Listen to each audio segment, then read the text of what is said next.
All right, so now we're going to sculpt lips. So I already made sort of a model here, like a little lip model, and we're going to learn to use a couple more brushes, especially the clay strips brush is going to be really useful, and the crease brush, very very useful for stuff like lips.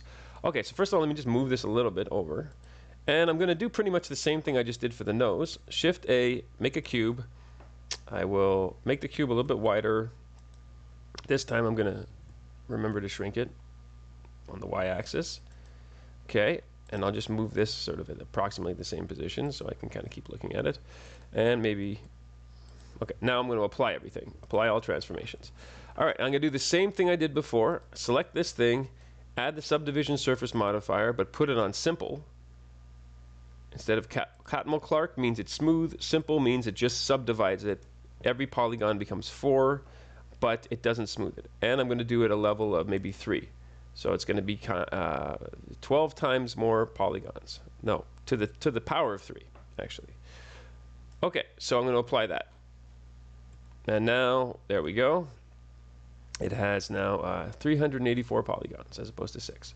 Okay, so now it's a lot easier to remesh. So I have click that, go into sculpt mode, immediately just remesh it. Yeah, that's probably good, something like that. I didn't remesh it that much. I think I did it at, yeah, 0.1 basically, the default pretty much. And it's going to be sort of a bit similar to what we did with the nose at first. First of all, set the X symmetry. So whatever I do on this side happens on the other side. Second of all, I'm going to put my inflate brush and sort of do what I did before. Push out the ball of the mouth because your teeth are pushed out and they're in that sort of cylindrical shape. Like this here, if you look at just this part of your mouth, it's essentially a cylinder. If you look under your jaw. So I'm going to push out, it's not a square, so I'm going to first just push out very roughly the what's called the muzzle or the ball of the mouth. Okay. Just to get a good basic shape at the beginning, so I'm not just starting, so I'm not just starting with a flat area. Okay, now move this up. Now since I'm in the inflate brush anyway, underneath the lip there's a very massive change in planes. Sorry, inflate. I can even do a slight, you know, that depression, you know, between and the upper lip. Okay, now to draw the lip. So you're going to be using crease brush for this a lot. The shortcut for the crease brush is Shift C, and it's called crease pinch. And I'm going to use this to define the basic separation of the lips. All right, let me move this over. It probably won't be very precise at first. I'll turn the strength up a little bit. Now you see what this does. It's not really like the, it's probably too low poly for this. Hold on, what I'm going to do is I'm going to do another resolution. Slightly higher resolution. Okay. Probably better now. Oh yeah, that's better. Okay, so first of all, I'm kind of marking the ends of this mouth, approximately. And the crease brush doesn't just pull it in, it pushes it from one side. So it makes it sort of a plane. So I have this sharp crease in the middle, and it's pushing it up like that way, like as a sort of a flat plane, which is great because it actually gives me already some indication of the upper lip and even the lower lip. Now, when you draw lips, basically the upper lip is always in shadow. That's because this part of the upper lip is pushed out further and it curves that way. So you have this kind of angle of chink, chunk. And so that's why the upper lip is in shadow. So with the crease brush, we can already kind of get, turn the strength down now, we can kind of already get this kind of plane change. Now I'm putting slightly smooth brush, I'll put the smooth very low, went to S, back to the Shift C, and I'll go back to the crease brush and maybe strengthen, put the strength up a little bit more and really try to get that crease And because we have a low poly situation, we're going to have to use the move brush to kind of get it into the right place. So, or the grab brush. So I just press G, and I'm going to use it to sort of try to get the curve of the lips in the right place. Well, I'll do that after. Back to the crease brush, Shift C. Now, if you, like all brushes, if I press the areas nailed down, more exaggerated, and then later on you're going to kind of smooth them out and make them more subtle. But you kind of want to establish the architecture, the architecture first. I just pressed crease, but I should have pressed Control Crease. Okay, now it's obviously very flat looking because it's just like this flat plane. I will switch to the grab brush, and I'm just pulling this down a bit so I can kind of get the right shape there. It doesn't have to look exactly like this, but I'm just kind of using this as a guide. Okay, now I'm going to go to I, Inflate, and I'm going to start to subtly inflate certain parts of it. Now this here is really stretched, and the inflate brush might not work that great because of, you see that they're really stretched polygons. So probably time to remesh. Now I'll show you something. First of all, let's just try to remesh. R, like that. Now it does a kind of a disastrous thing because of this crease brush. There's one thing that you can do when you have this kind of situation. You can always actually add a subdivision surface modifier first and apply it. So I'm adding subdivision surface and maybe 2 subdivision levels, and smooth it a little bit, and I'm going to apply this, and now I'm going to remesh it, and let's see if it made any difference. No. I'll do it quite a lot. That's a little better. Okay, now I'm just smoothing it out. Put my strength a little bit higher. Smoothing it out a little bit. Okay. So now, okay, now I have something to work with. So go back to my inflate brush, and now it'll actually work properly. And I'm just using it to inflate the lips, put it at a very low level, and try to make the lips not flat because the lip is rounded. You know, it has a fleshy look to it. And here as well. We do have this shadow, but we need to make sure that the lip itself is not flat. You have the shadow, but you also have the sort of fleshy part of the lips. So I'm using the inflate brush to inflate. Usually, this part of the lip is more out, and the ridge is slightly underneath from the side. Now I made my lower lip sticks out too much, I think, for most people. Looks like RoboCop's lips. Gum now, or there will be trouble. Okay, I put back my inflate, and I am basically inflating my lower lip and my upper lip just to make it more fleshy. And my chin a little bit. Okay, back to my crease brush. Shift C. Make it pretty small now. And now I'm going to sort of define a bit better this area. Has to be pretty small for this to work properly, because otherwise it'll just kind of pull it. Oh, whoops. Okay, now this is a good use of turning on the stabilized stroke. Stabilized stroke makes it easier to make smooth lines. Yeah. It's a little less crappy. If you have a tablet, like a Wacom tablet, that's clearly the best way, but I have a mouse on a kitchen table, and so it's not that easy to control the mouse as it is to control a tablet like I usually use. Okay, I have my crease brush still, and I'm going to just use it to define the ridge of this lip. Maybe not quite that much.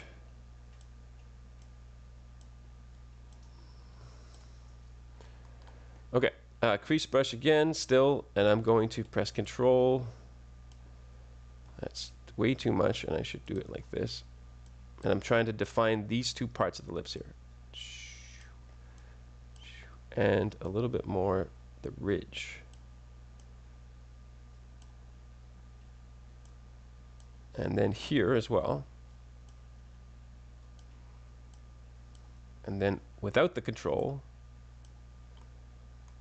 there we go. All right. Now I'm going to turn off the stabilize stroke, and I'm just going to use it to deepen the sides here.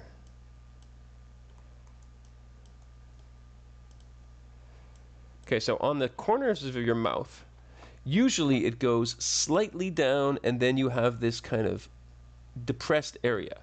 This guy is just like a frown, so I need it to go up a little bit on the sides, because otherwise he looks too angry, or she. Well, I'm not sure if it's a he or a she. So I'm bringing this up a little bit, so you have that kind of slight relaxed smile. Just smoothing this out because it was lumpy. And I'll even go to just a regular draw brush. Okay, and I'm checking the side. It's a little harsh the way that I did this. So I'm inflating it like that so I can really make the lips kind of meet each other. Get them to be fleshy. Okay.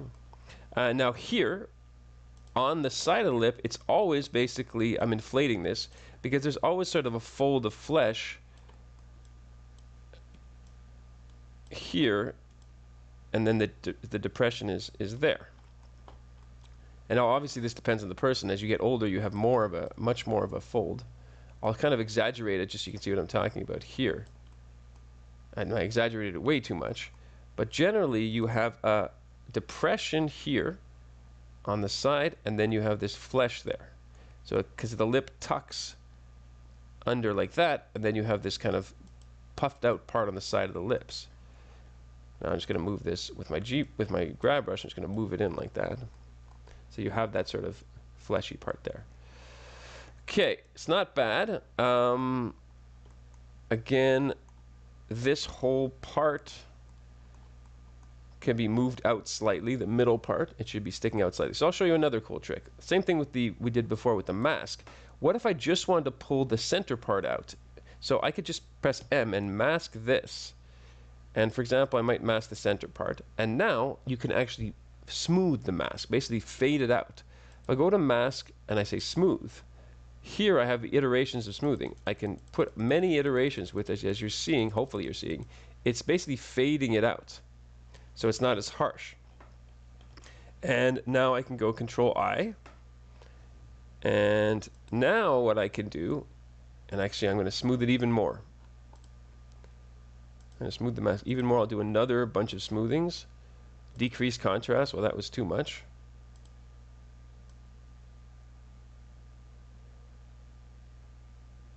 Okay, and then I'll do another smoothing. Because what I want to do is just kind of have a very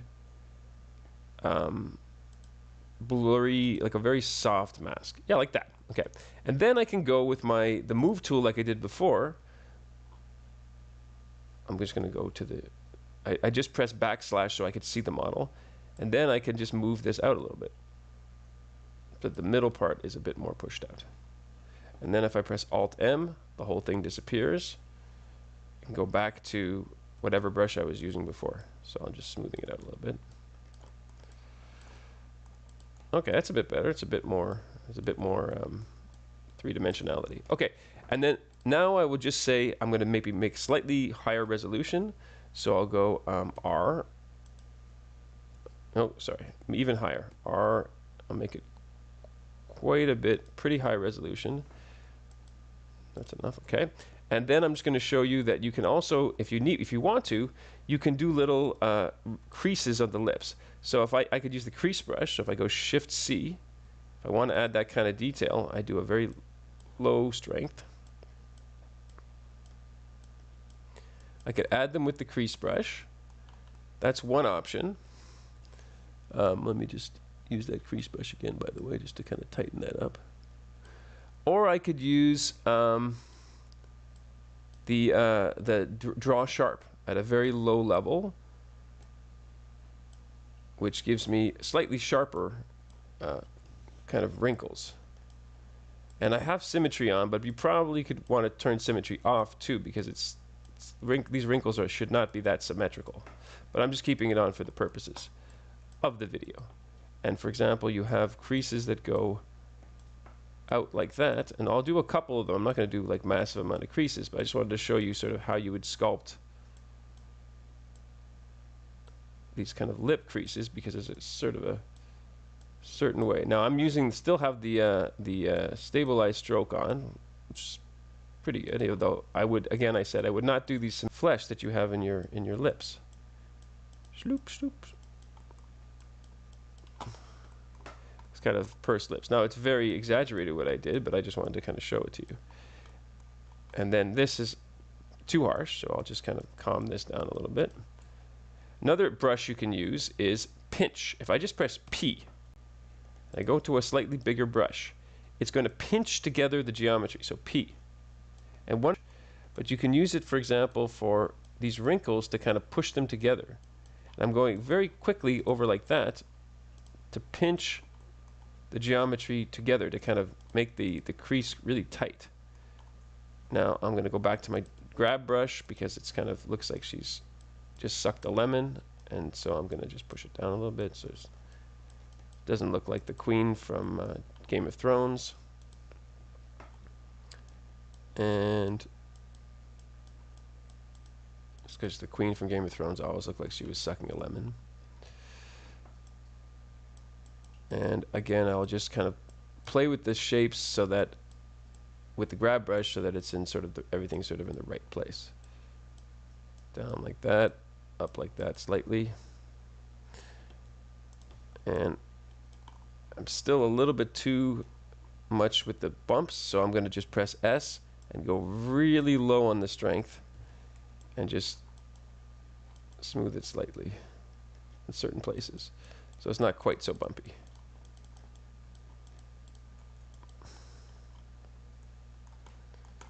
And one more thing, I'll do that crease brush again, Shift C, just to get that deep part between the lips. And then went to the regular brush, and I'm just very, very low strength.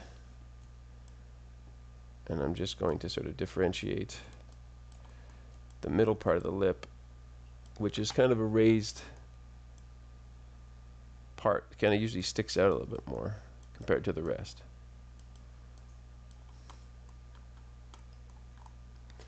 I'm looking at my mouth as I'm doing this because I don't have lips. I don't have lips that are this full, that's for sure. But you know, this is where you can look in a mirror and look at your own lips. And then it's just sort of touching things up. Whoops, get rid of the stabilized stroke here. Putting back a couple of subtle wrinkles to break up this flat part here. All right. And finally, I'll take my the thing I did before to kind of clean it up. This oh, no, not that way. This brush there, whoops, and then chop off the sides, and then chop off the top so it looks